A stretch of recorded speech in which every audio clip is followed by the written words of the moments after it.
So you have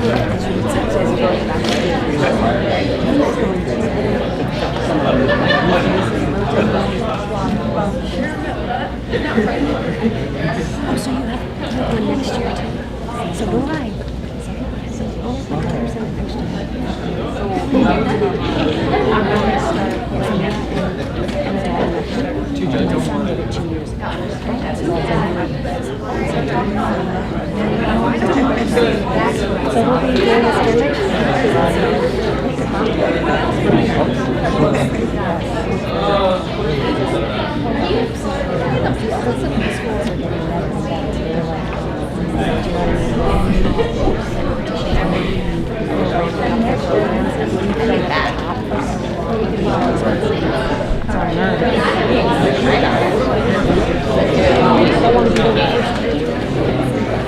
Good morning, Connecticut. Good morning. I'm Alan Stevens, and I am State Coordinator from Alabama, and I have brought you your Unit 2 judges this week. Congratulations on the evening. Thank you. Go ahead, sit down. Good morning. It is morning, right? That's what I'm told. I'm Tim Moore. I'm from the Center for the Study of the American Constitution at the University of Wisconsin in Madison. Go Badgers! My colleagues are? Aloha, I'm John Hart. I'm the Chair and Professor of Communication at Hawaii Pacific University. I've been with the We the People program since 1989, when you were how old? My name is Lester Brooks. I teach American history at Anne Arundel Community College in Maryland. And you are, let me guess, That is true. Yeah, so introduce yourself and your teacher, please. Good morning, judges. We are Unit 2. Our unit focuses on how the framers created the Constitution. My name is Danielle Cross, and I will be attending the University of Connecticut studying psychology. I'm Joseph Getz, and I'll be studying political science at New York University. Hi, my name is Samantha Monison. I will be majoring in political science at Boston College. Hi, my name Go Eagles! My name is Lilith Canaver, and I'll be majoring in aerospace engineering at the University of Texas at Austin. But for now, we're all seniors at Trumbull High School. As our coach, Ms. Bowen, and our superintendent, Dr. Jaffe. And we thank you for being here today. Thank you. Well, today we've selected question number 2. Let's get your notes organized there. I'll read the question and then we'll begin.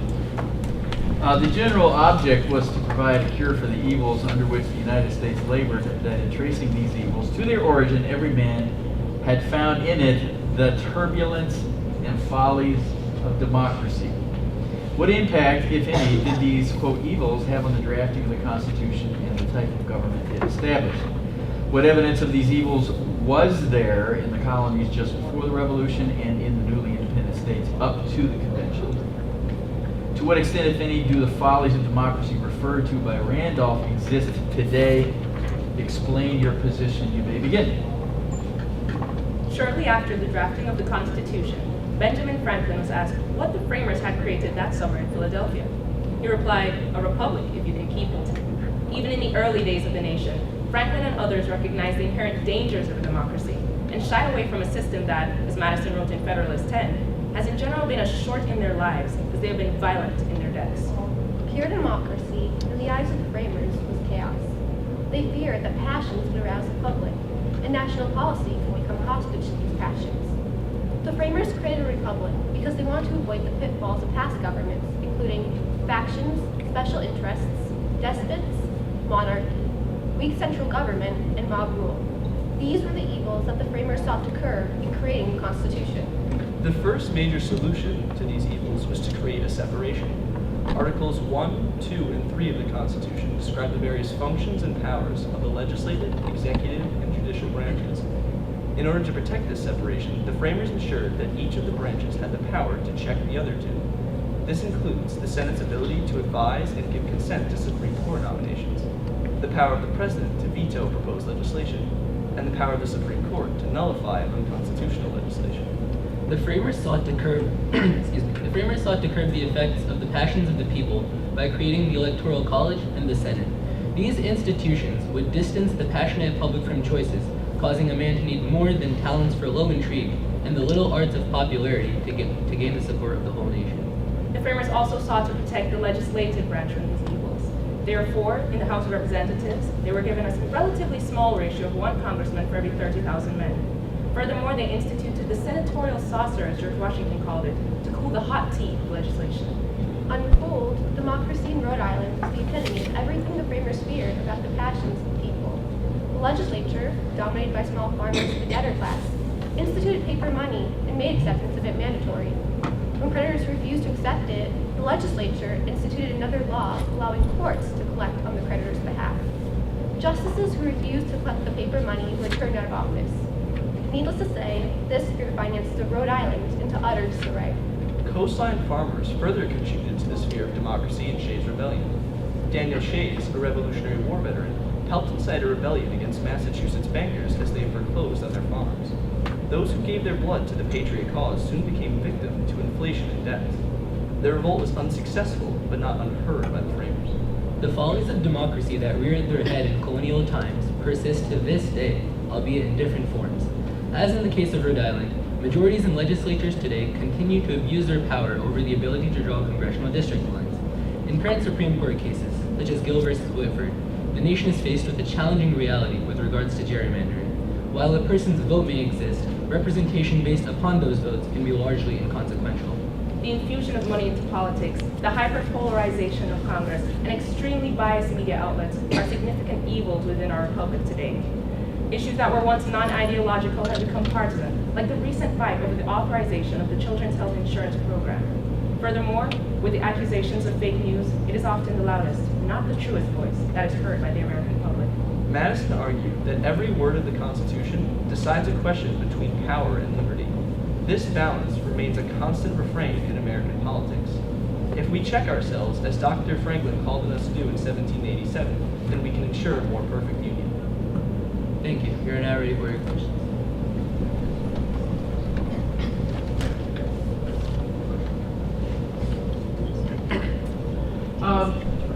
Let's stay with the historical a little bit. When you compare the system created by the Constitution, how did that compare to the checks and balances and separation in the early state constitutions? Was it similar or different? Well, the checks and balances within the Constitution were similar in that they created both the Senate and the House of Representatives. As we can see, many state legislatures had the same thing. They wanted to separate that power in terms of having one house check the other, and they saw that that was very useful on a national scale as well. Additionally, some of the states also practiced judicial review, which was not necessarily outlined in the actual Constitution, but it was already practiced by the states and thus had precedent in the necessary protocols. Oh, I love talking about evil. You mentioned some current issues that you think are evil, but you really didn't explain them. Here's an opportunity to take one or two of those. Why are some of those things you list do you think are evil? The most fundamental right that Americans hold dear to themselves is the right to free speech and the right to express themselves and have a say in our government. Gerrymandering chips away at this fundamental right by taking away the voice of a sizable amount of the population. So I would argue that gerrymandering is one of the greatest evils we face today. To call Layla, gerrymandering can also be seen as a problem because it can lead to gridlock in our Congress and polarization. For example, when gerrymandering occurs, usually the representatives that are elected are either very far right or far left. Few moderates are elected. As a result, there's a lack of compromise within our Congress, making it hard for legislation to be passed. However, going sort of away from what my colleagues were saying, I really think extremely biased media outlets are the greatest evil that we face in our republic today. Even during the time of the framers, framers like Edmund Randolph even said that people tend to be the dupes or pretend patriots and fall to the passions of designing men. And I feel like we can see that even happening today within our current media outlets. According to a Pew Research study, we have the most biased media of any modernized country in the world. And we can see that as people who watch Fox News apparently tend to not trust the general media outlets. As they said, 20% of people who watch Fox News regularly say they distrust all other media outlets. We can see that with people not wanting to trust, both sides are really getting a more unbiased view of the world at large. This leads to polarization in Congress and leads to more gridlock. And we can can see that this really does hurt the democratic process. Thank you. Let's talk a little bit more. I want some more examples. You said the framers were concerned about the evils of democracy. So give a few more examples of what did they do to counter that in the Constitution and Bill of Rights. Although this was later overturned by the 17th Amendment, which allowed for the direct election of senators, one step that they took was having senators elected by state legislatures rather than the people themselves. As the Senate was meant to be a more deliberative, slow-moving branch that, as we said, cooled the tea of legislation, they would rather that it was not the passionate and sometimes fickle people that chose it, but rather that the statesmen that were already in state legislatures.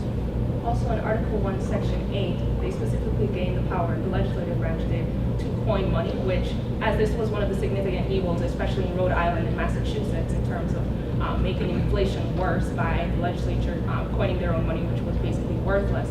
We can see by being able to not only coin money, but having the power of taxation, also in Article 1, Section 8, it helped to cure these financial evils that were in the Republic. Additionally, states that refused to coin money, such as Virginia, actually experienced large-scale riots and burning of courthouses, which just led to an overall fear of the power of the majority and the power of the people to actually take away the rights of the more privileged and propertied citizens. So you're saying that basically we were too democratic in the beginning and they made us more of a republic. Haven't we been becoming more democratic ever since? And what do you think about that, given that you're telling me the framers weren't particularly fun? Well, the framers, as you said, were not particularly fond of democracy, but as we can see with things like the 17th Amendment, as my colleague had mentioned, allowing for the direct election of senators, or even with things like the 24th Amendment, just outlawing poll taxes and making more people be able to vote, we can see that I really do think it's a positive thing in allowing more people to engage within the democratic process, which would allow more voices to be heard in Congress and more ideas to flow. I would have to agree with you. Many of the framers believe that the people necessarily didn't understand what was happening in the government, and they would be led to apply their passions to make decisions. However, today we can see with the advent of new technology, social media, where we have a greater access to our legislators, to our senators, and to our congressmen, to the point where we start talking to them and being able to more participate in our government with greater knowledge. What about? I'm intrigued by your insistence that there's so much gridlock now. So, would anybody be in favor of a unicameral legislature? Would that help the gridlock situation, either at the state or national level? Well, currently only one state has a unicameral legislature. And because of that unicameral legislature, we can see that they do tend to have less gridlock within their state proceedings. However, I do think that the bicameral legislature does provide a good check on the government. So even though it does prevent some of the gridlock that we see, because this gridlock is a good thing as the framers wanted it, I think we should still stick with the bicameral legislature. I would have to go off a point that Daniel mentioned, which is that gridlock can be pretty good at times. We can see that in the wake of 9/11 and terrorist fears, the Justice Against Terrorist Act was passed quite quickly over Obama's veto, and that was not a very good piece of legislation, as it allowed citizens to sue nations that had supposedly supported terrorism. Whereas on the other hand, the Civil Rights Act was well debated, it was well thought over, and it came out as a very good piece of legislation. So I'd argue that this gridlock is actually necessary in legislative bodies. Thank you. Let's give it a minute.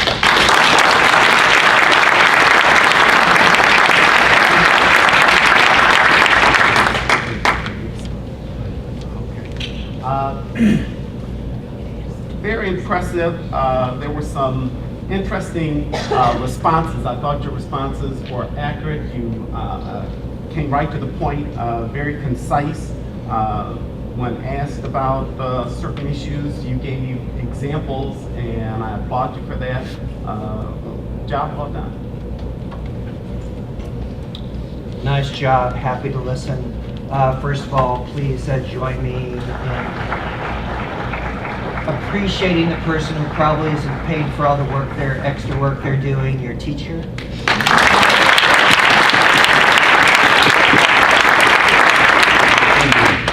And I also hope you will all consider doing some public service. It's frankly, you know more than I can't speak for the Connecticut legislature, but you certainly know more than most of the members of the Hawaii state legislature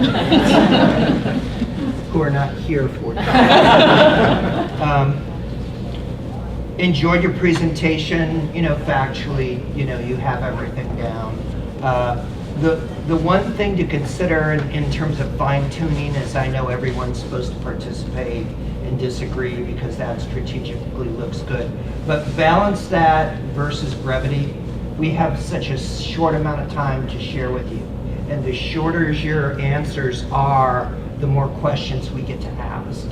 And if I've got to balance two excellent teams and one of them answered 10 and one of them answered 5, how do I balance that? So if you think a question has been sufficiently answered, even though you can add to it, you might consider whether or not to leave it alone so we can go on. Does that make sense?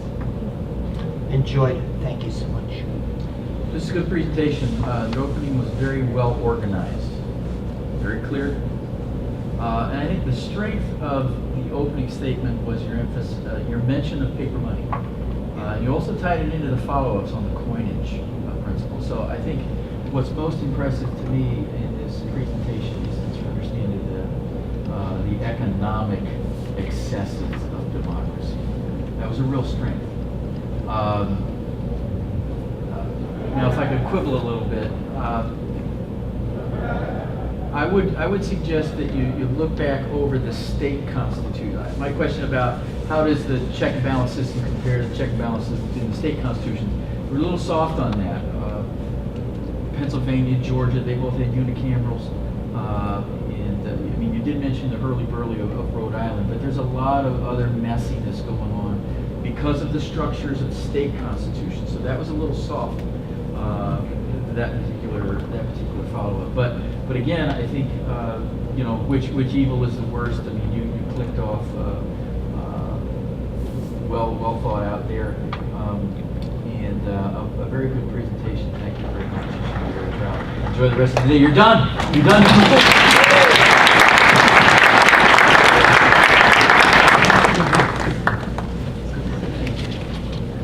Undergraduate was a piece. Oh, there you are. Really? Oh, it's great. You'll enjoy it. Thank you. Thank you. Thank you. Thank you. Thank you. Thank you. Congratulations. Very much.